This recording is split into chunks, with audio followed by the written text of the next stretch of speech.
din. Yes, Favorite pa rin ba? actually, ang saya kasi ikaw yung gagawa ng sarili mo, di ba? Like, you put it in the bag, you put the fries, you put the powder.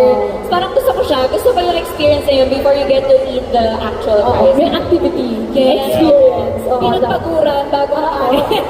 Yes! I love it. Delayed gratification. Yes. Okay, next. Drive-thru date or dine-in date? Drive-thru. Ay, Oo, parang drive-thru Drive-thru. din ako. Gusto ko pinag-isipan Parang mo mas ba? masaya ako. Drive-thru, tapos magpa-park lang din doon. ay, sweet! Para talagang mas intimate. Kayo lang dalawa sa car. Oo. Magpapwentuhan, gano'n. Gusto ko rin sa Tagaytay kasi malamig doon. Ito ba yung branch sa Pakal sa Tagaytay? Ganda na view. Yes!